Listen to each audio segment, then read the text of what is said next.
For more on what we just witnessed, let's go to Pierre Nugent, who's in the mayhem at Target Center. Pierre? Yeah, Jim, as you can tell behind me, the fans are certainly fired up here after a Game 2 victory here at the Target Center.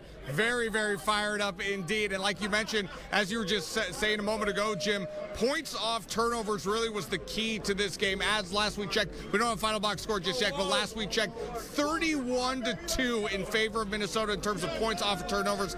That really was a big difference in this game. And this was a game that started a bit ominously for Minnesota. Karl Anthony Towns had 3 fouls in the first quarter. He had to leave the game. Only played 8 minutes in that first half. Phoenix, I thought, was the more aggressive team. Really rebounded the ball a lot better than they did in Game 1. But Minnesota, that second half, completely flipped the script, turned things around. Jaden McDaniels, a superstar tonight. I have no doubt that Anthony Edwards is going to call him the MVP of Game 2. 25 points on the night. Defended each of and every one of the 3 Phoenix superstars to perfection tonight. Devin Booker, Kevin Durant, Bradley Beal, all had tough nights, and a lot of that had to do with Jaden McDaniels. And now Minnesota is in complete control of this series, up 2-0 as the series now moves to Phoenix.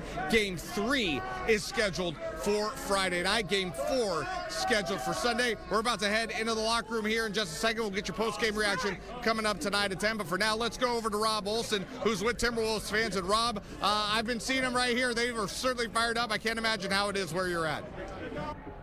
Well, it fired up in waves because they got to wait for the crosswalk to change, and then everybody comes. What's that? Let's go. 4-0. 4. That's what I've been hearing time and time again. Is these waves of fans come across, the crosswalk permitting. Is Wolves in 4? Look at that. There's another wave coming, and this is what it's been like. And just get buried in enthusiastic Wolves fans. What do you guys say? Let's go Wolves! What do you think? What do you think's going to happen here? I believe the Wolves are going to win it in 4. Yeah, I believe that's what Wolves in 4 means. Wolves in 4. Not 5. Not 5. Anthony, MVP. What was the key to that game tonight? Defense. Defense. What do you guys? Nasri. What do you think? What was that like watching in there? What was that energy like? It's great. Nothing like I've ever seen before.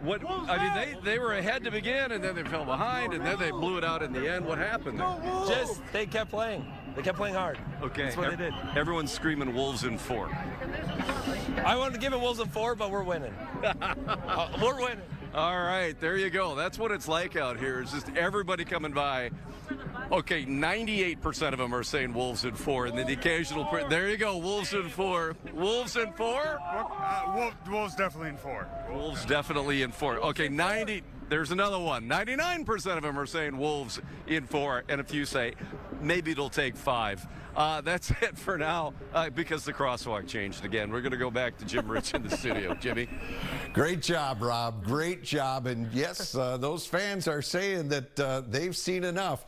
And this series is going to be a quick one. Let's go back to Randy and Kelsey. We'll have post-game reaction from the Wolves, see if they're as confident as the fan base in just a little bit.